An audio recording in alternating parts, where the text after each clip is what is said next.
Students will receive the case study for analysis 1 week before the midterm exam. During this period, students are required to conduct background research about the industry mentioned in the case study. Students need to assume they have been hired by a large company, which is Dyson, to conduct a strategic analysis of the industry. So specifically, this is what you're supposed to do. Number one, conduct research and analysis on the key business environmental factors. In other words, PESTEL, the political, economic, socio-cultural, technological, legal, and physical environmental factors that are impacting the auto industry, or specifically the electric car industry. And I will say that although we're focusing on the electric car, there are other types of vehicles that are being developed for the future. So it would be good for you to have a look at what these other types of vehicles that are out there. Basically, what companies are trying to do is introduce a vehicle that consumes the least amount of fossil fuel, all right, in order for it to protect the environment. There's also a lot of development ongoing with regards to driverless vehicles or autonomous driving vehicles. So you should have a look at that as well. Number two, determine whether the industry is attractive or not, considering the threats of new entrants, the level of rivalry among existing competitors. That includes all the car manufacturers out there, the car companies like Nissan, General Motors, Ford, etc. Then have a look at the bargaining power of buyers, and what we're talking about here, the customers. Have a look at the threat of substitutes, the bargaining power of suppliers. And so this is coming from Porter's 5 forces analysis. And I'll remind you that you can read up about Porter's 5 forces in our session under 2.1, business environment. That's session 2.1 lecture. Number 3, you're supposed to research the strategic capabilities and core competencies of the client company, which is Dyson, and evaluate these by determining whether they are valuable, rare, inimitable, and whether the client is organized to exploit these resources. So have a look at Dyson and see what are their strategic capabilities, and determine whether you should use the VRIO approach. Again, this is found, the VRIO approach is mentioned in session 2.2. This revolve around these main points: a PESTEL analysis, a Porter's 5 forces analysis, a VRIO analysis, a TOS analysis, and finally, generic strategies. So I really would recommend that you don't wait. You should really just do the analysis as early as now. So have some conclusions based on your own research, and then bring these conclusions with you to bring it to the actual midterm exam. I will tell you that this is a closed book exam. So you should basically do your studying as early as possible, because when you're actually in the exam, you're not allowed to open any notes. You're not allowed to open your books.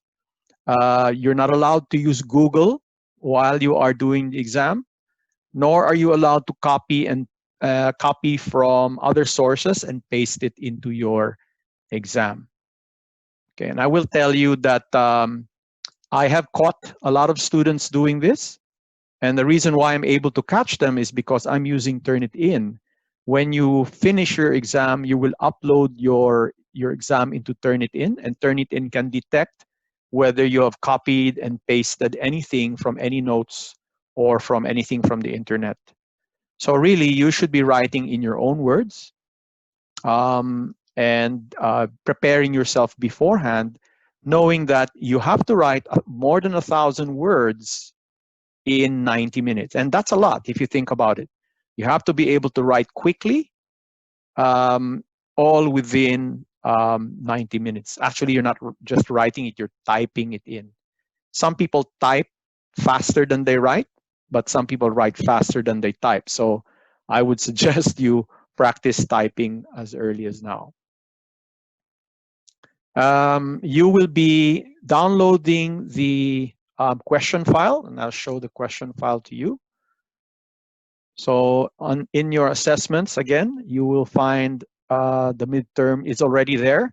Part of the internal analysis. In fact, you may even use this chapter in your midterm, because in your midterm, you need to do an evaluation of the internal strengths and weaknesses of your organization.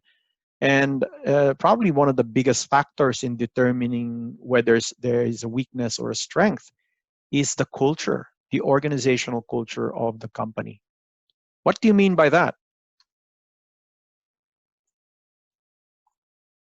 So the textbook definition is it's a pattern of beliefs and expectations shared by the organization's members, and which produce norms that powerfully shape the behavior of individuals and groups in the organization. All right, now there's a lot of mumbo jumbo there. I'm kind of allergic to seeing textbook definitions, because to me, when people read it, sometimes you don't really understand what the hell is being said there. Can I ask anyone to perhaps put it in their own words what they think culture, organizational culture, is all about? Sailesh, you there, Sailesh? Yes. Yes. Yes. Can you tell me in your own words what you think culture means? Culture means. In your Mm, own words, please. yeah. Culture means that the way they live, uh, sort of like that. I'm just. That's okay. I put you in the spot. Yeah, please do that. I'm sorry. Navdeep, you there? You have a very nice photo there, Navdeep. Are you there? She's not there. Suhel, you there, Suhel? Yes, I'm here. Can you tell me in your own words, what you think culture is? I think culture is someone's social behavior, ideas, or something. Your ideas, good. That's pretty good. Your own, But when you say it's a culture, it means people share Yeah, those ideas, right? What they yeah, think is right and wrong within a group. Okay. yeah. Actually, it's quite similar to a norm, a group norm, and that's why that word there is in there. What do you mean by a norm? Norm. Anyone? I would say norm is something which is not written down. It's not a form of a policy, Good. but Good. it's a gesture. It's something which is shared amongst the employees. Yes, that's good. I'll give you a hint on how to understand what norms are. This is what people think is normal. Normal. Normal behavior, normal thoughts, normal, in other words, if most people think the same way, that is the norm. That's what is normal. So, for example, it is the norm that most of the time people wake up at roughly 7:30 in the morning, and then it's the norm for many Western nations, not for everyone, but for most people, that they'll have breakfast. In fact, that concept of breakfast is a norm, right? But not necessarily every culture would have exactly the same norms. For example, in some religious cultures or some nations, they go and worship a god, maybe on a Sunday. For some people, it's another day, or some people they have multiple days. The norm is that in some religion, the norm is they pray 3 times a day. How many times is it in Islam? You're supposed to pray? I think 3 times. I'm not sure. Any Muslims here? No? No, I don't see any Muslims. But anyway, I know for a fact that they do have to face a certain way. They have to face Mecca, and I believe they do this at least during sunset to pray, and that is their norm. That's what they believe in, right? And that's the same for organizations. We have little things that we believe in within the organization, that are shared more or less by the employees. Okay, so but when we dig deep into what culture is all about, you have a lot of aspects within culture. And as you can see on your left, you see some of these manifestations. So what do you mean by manifestations? These are things that you can experience and that you can see within an organization, or that reflect what a culture is all about. So you see people behave in a certain way, behaviors. You see people value certain things. So in other words, what they find as important. They have certain symbols and artifacts, like a company logo, a company uniform. Can you tell me, for example, McDonald's, the company McDonald's, everybody is familiar with Macca's. What is a symbol and an artifact that reflect the culture within McDonald's? Um, the Joker and the yellow and red color. The Joker? Yeah, Oh, you mean the clown? yeah, the clown. Sorry, I forget his and the name. What is M his name? Or symbol. Ronald, isn't it? Ronald McDonald. The guy with big Yeah, shoes and red hair and a white face and stuff like that. He's a clown. he's a clown. And then of course the arches, right? You remember the arches? Yeah. So all of these are symbols and artifacts, and they sort of explain a little bit about the culture, isn't it? When you see Ronald McDonald, he's a clown. He's in bright colors. He's always happy. What does that tell you about the internal organization of McDonald's? Does it tell you something about their beliefs? They probably believe in spreading goodness, happiness. That's how the culture. Happiness.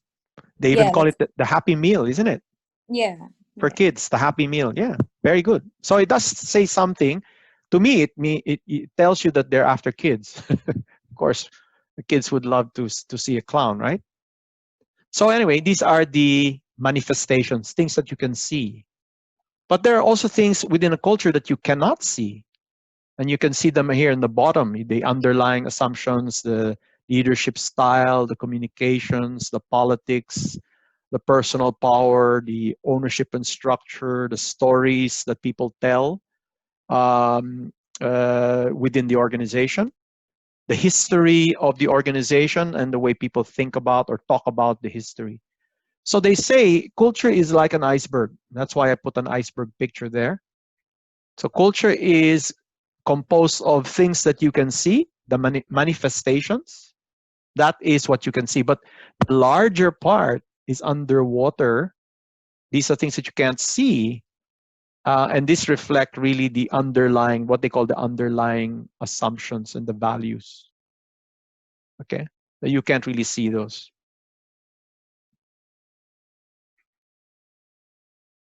Trying to, okay. All right, so we should also talk about what shapes culture. In other words, how is culture formed in an organization? How does it turn out that one company has a very different kind of organizational culture as opposed to another company? And they're composed of people, and many times they're the same. They're Australians, right? And they might be very much traditional Australians. You would think that they would be very similar to each other, but that's not the case. Oftentimes, companies are very different, even if the nationalities in the organization are the same. So Deal and Kennedy, they said that there are 5 key determinants of culture. So these are the things that shape the culture. The first is the environment and the key success factors. So in an industry, there are certain factors that are very important. We talked about Netflix the other day. What is the key success factor of Netflix?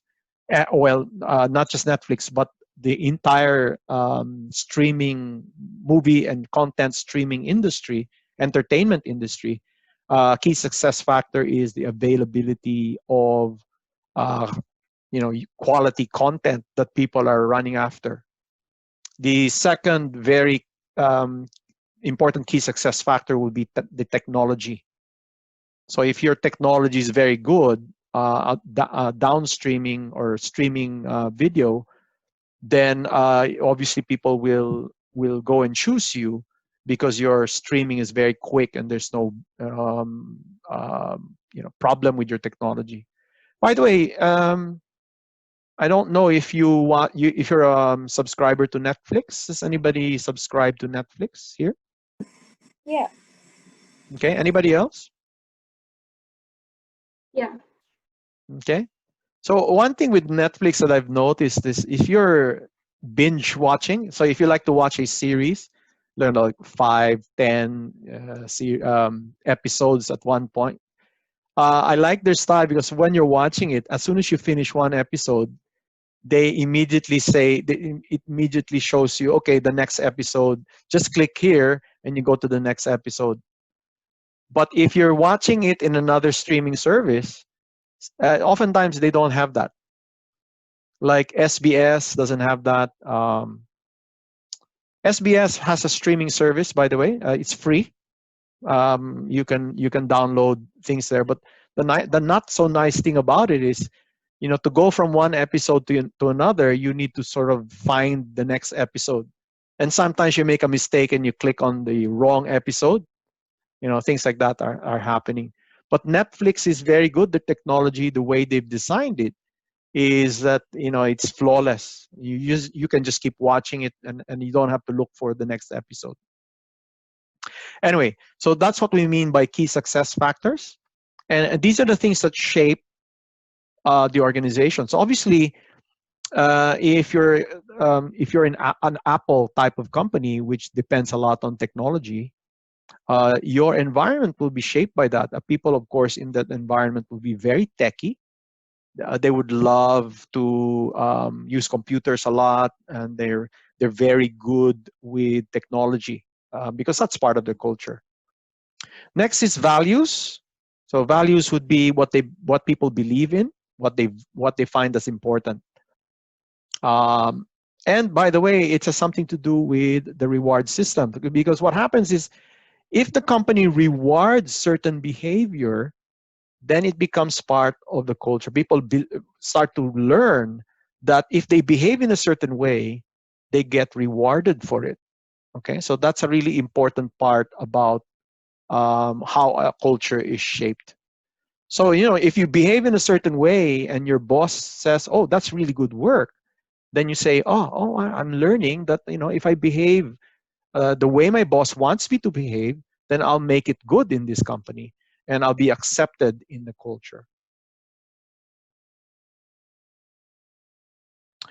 Other things that shape the culture are the heroes or the visionaries that create the culture. Usually the heroes are the people that started the company. So yesterday, I think we were watching a video about IKEA. What is the name of the founder of IKEA? Do you guys remember? It's kind of hard to pronounce. In fact, I cannot recall his last name or his first name. I can only remember one name. I'm not even sure if it's his first or his last. Do you guys remember that? Ingvar Kamprad. Ingmar Kamprad. Yeah. Very good. You remembered Ingmar. I don't even know how to pronounce like that. Kamprad. Yeah, Kamprad. That's his name. So he was the visionary. He started it when he was 17 years old. This is the 1940s. And he's actually quite a character. You should read up about him.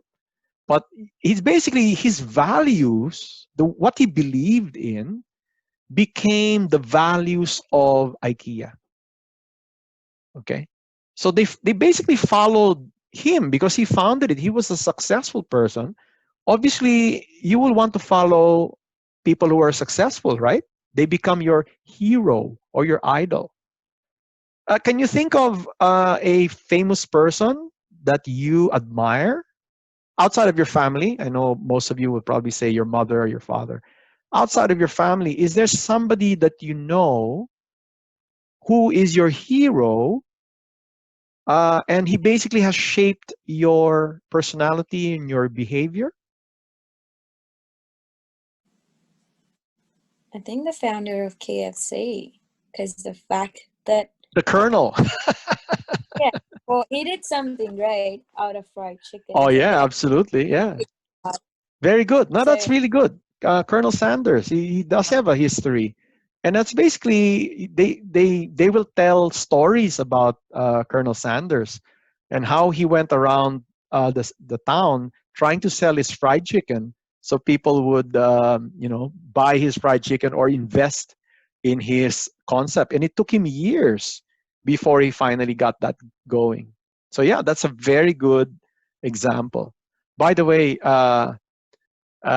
in Japan, you know what they call KFC? Karuna Sandaru. I'm not joking. I'm not joking. That's actually what they call it. And Karuna Sandaru, that's Colonel Sanders. Karuna Sandaru. Anyway. Oh, by the way, another hero would be Ray Kroc. Ray Kroc was not the founder, by the way. He was the one who he was a hero of McDonald's, because what he did, he bought the McDonald's concept from the original owners and he transformed it into a fast food giant. Ray Kroc. There's a movie. Highly recommended that you watch it. If you love stories of business and entrepreneurship, it is a must watch. It's called The Founder. The Founder. You should watch it. It's an excellent movie about McDonald's. And believe me, it's not a boring documentary. It's a really good movie, drama, and it makes you realize Ray Kroc. Yes, he's a hero, but he was kind of ruthless, like many business heroes of today. Oftentimes, they are ruthless leaders. Okay, going on. I'm getting carried away here. Rights and rituals, behavior patterns of employees, that and cultural network. So in other words, how do people communicate within the organization, or do they even communicate? There are some cultures where people don't really talk to each other. It's a very closed kind of culture. But there are some cultures where in the organization, people are very they share a lot. They have good friends within the organization, etc. And that will basically shape the culture. Okay, aspects of culture. So Pumpin, I don't know how you pronounce that, Pumpin, says there are 7 aspects that comprise a culture within the organization. So in other words, these are the things that when you look at each organization, you might have different aspects to it, or different levels of in other words, this is the way you would describe an organizational culture. So the first is marketing orientation. Some companies value the customer very much, and they see the customer as the highest priority. But that's not always the case. In some other companies, it's the employee that they want to prioritize. It's not the customer, the employee first, and then the customers. In fact, in other companies, the first thing that they value is not the customer, not the employee, but the owners of the company. All right. So depends. Each company will be different. Second, how is the relationship between management and staff? In some cases, it's very hierarchical, which means The boss is up there. He's like a god. You don't really talk to him. He can get very angry right away, so stay away from him. Very formal type of relationships are formed. And in other cases, it can be very informal, very casual. The manager and the staff are generally friends. The people can go up to the boss and slap him on the back, call him by his first name, go out for a drink. Again, each company will be different, and there are varying levels of how close the relationship between staff and management are. The other is just how important are goals. So in other words, is it an organization that holds the goals as something really important? Or is it an organizational goals are just, they're not that important? People are more important than goals, okay? Fourth, attitudes towards innovation and risk. There are some companies that value stability rather than innovation. There are other companies who innovation is key. They always want to push the envelope. They also like to take risks, so it's okay if they fail as long as they keep trying. So that's an example of a very innovation-minded company versus a company that likes stability, cautiousness, stability, being stable and not taking risks. Okay. So yeah, each company would be different. Fifth, attitudes towards cost reduction. In other words, is this a company that is very cognizant about its expenses, and they're very strict with with your expenses, and you cannot really overspend in the company. Whereas some companies are they don't really care about the cost, so they're more concerned about revenue or sales rather than cost. I'll give you an example. IKEA. Kamprad, the owner, is known to be very cost conscious, right? He's very thrifty. Okay, and we have many words in our own culture that describe people who are don't like to spend. He is a multi-billionaire, and he goes around driving a small Volvo, a 20-year-old Volvo, or very frugal is the word, another word for it. Okay. Next is commitment and loyalty to the firm. So are the employees, do they love the firm so much that they put a lot of loyalty and commitment to it? Or do they see the company as just another company that they work for? They don't love it. They might like it, but they don't love it. Okay. And lastly, the reaction to new technology and change. So in other words, they're always after something new in terms of technology. They're always wanting to change, as opposed to some other companies that don't like new technology. They just prefer the traditional way of doing things. They're quite conservative in their purchases of new technology. And some of them don't like change as well. They don't like trying something new or building their processes. Okay, so think about those 7 factors. And what I'll do now is let's watch another video about IKEA. All right, so it's 2 videos actually, but it'll give you an idea about IKEA and the culture behind IKEA. While you are watching the video, have a look at these 7 aspects and tell me later on, try to figure out, are they more about customers or are they more about employees? Do they have good relationships with their management and staff? Are they very goal conscious? Are they very innovative, or do they tend to be traditional and conservative? Are their employees committed and loyal, or do they tend to be just employees and they're not really family oriented? Are they very strict with their cost or lenient with their cost? So think about all those aspects as you're watching the 2 videos I'm going to share with you now. Okay.